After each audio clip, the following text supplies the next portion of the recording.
Senhor presidente Jair Messias Bolsonaro, em seu nome eu quero saudar todas as autoridades aqui presentes.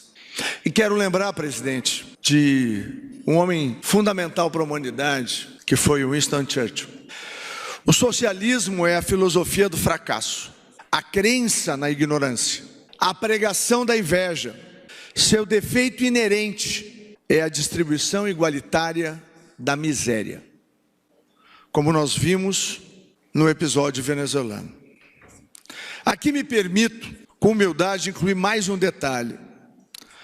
Enquanto os socialistas distribuem a miséria, eles forram os bolsos e financiam projetos de poder, que passam muito longe de levar o bem-estar às pessoas.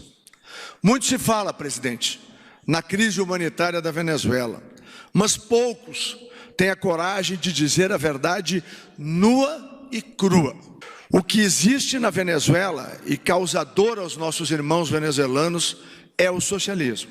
Aliás, o comunismo, o socialismo, o esquerdismo doente, por onde passa, só causa dor e tragédia. E a história da humanidade, particularmente no século XX, mostra isso à exaustão. Da Itália fascista à Alemanha nazista para o mundo livre. Da União Soviética comunista para a Europa Ocidental. De Cuba para os Estados Unidos. Da Venezuela socialista e bolivariana para o Brasil. Agora, presidente, graças ao senhor e ao povo brasileiro, livre do PT, de seus puxadinhos, e hoje caminha celeremente no caminho da prosperidade. Falo de povos que de alguma forma tiveram que deixar suas pátrias, que foram tomadas por projetos nefastos de poder. Em muitos casos, tiveram que deixar pais, filhos e amigos.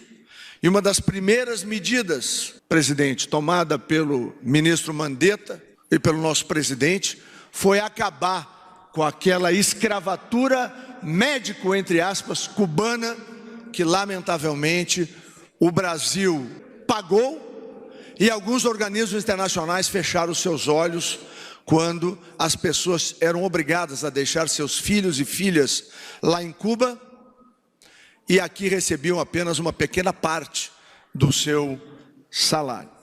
E eu quero lembrar a todos aqui que muitos de nós, a começar pelo presidente Jair Bolsonaro, quando falávamos do Foro de São Paulo, éramos chamados de loucos, como se estivéssemos falando de algo que não existia.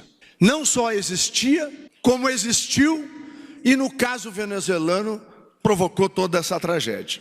Alguns por desconhecimento, outros porque não convinham desmascarar os projetos de poder constituídos num convescote em São Paulo por Fidel, Lula, Zé Dirceu e Chaves. Hoje, presidente, com as redes sociais, com o ativismo dos brasileiros, não tem mais como esconder esse projeto de poder. Lamentavelmente, alguns ainda insistem em dissociar uma coisa da outra coisa.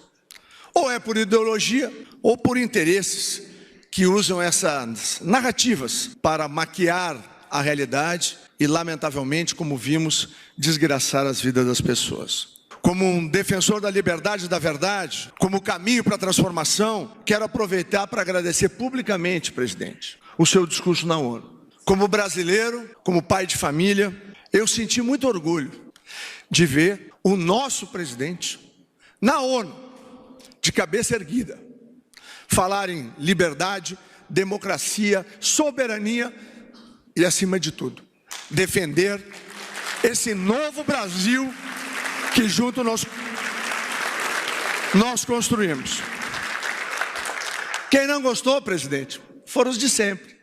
Primeiro os que perderam a eleição e depois aqueles que teimam em manter viva a chama simbolizada por aquele que mingua a sua chama numa cela da Polícia Federal em Curitiba.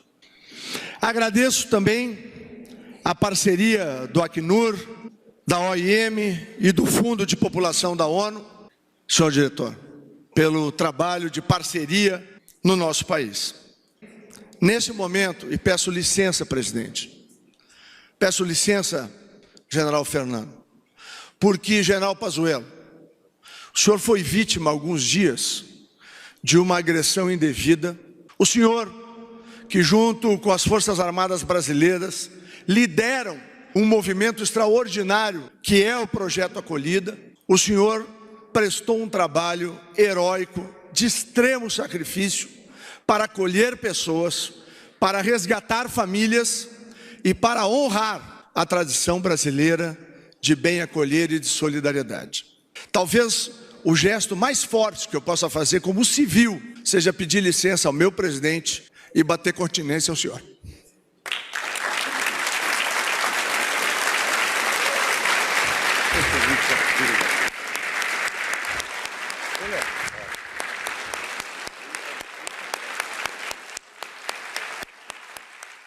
Nós não podemos, nesse momento, deixar de agradecer muito, e especialmente ao povo de Roraima.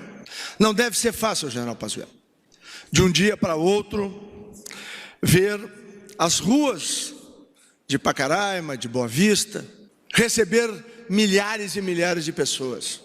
É claro que Roraima enfrenta, presidente, as dificuldades no serviço de saúde, nas questões, ministro Abraham, da educação, mas esse povo acolheu com humanidade a milhares de irmãos atingidos pela fome, pela violência e pela tristeza causada por um ditador socialista. A fuga do regime de Maduro já pode ser considerada a maior diáspora da história da América Latina.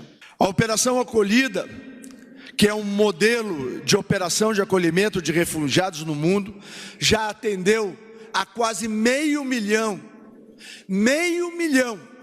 de irmãos venezuelanos. No governo Bolsonaro, o ritmo desta interiorização daqueles que são considerados ultra vulneráveis, ou seja, aqueles que não têm as menores condições de sobrevivência, já supera a casa dos 2.500 por mês. Presidente, eu lembro bem, e eu não canso e não vou cansar nunca de lembrar, o programa de governo do presidente Bolsonaro, constitucional, fiscalmente eficiente e fraterno. Pois não há nenhuma demonstração maior de fraternidade do que o Projeto Acolhida. Quero mais uma vez agradecer, General Fernando, o trabalho heróico feito pelas Forças Armadas Brasileiras, que por muito tempo nesse país foram desvalorizadas e desestruturadas. Especialmente e curiosamente, os governos esquerdistas. E mesmo assim, General Fernando, as Forças Armadas nunca deixaram de cumprir as suas missões patrióticas. Por fim, agradeço à população brasileira que escolheu Jair Messias Bolsonaro para libertar o Brasil do esquerdismo doente. E eu lembro, presidente, o senhor em cima de caminhões, às vezes a gente fazendo um pequeno vídeo, e o senhor dizendo, um dos maiores problemas brasileiros, ou talvez o maior, além do econômico, é a questão ideológica. E lá eu via corajosamente um homem enfrentar a tudo e a todos, enfrentar o status quo reinante, uma imprensa que tentou lhe destruir muito antes daquele atentado trágico do Adélio, e que lamentavelmente continua, e o senhor que nos comanda, iluminado, inspirado, abençoado e protegido por Deus e pelas nossas orações, vai continuar a fazer esse Brasil que nós tanto amamos, cada vez mais livre e democrático.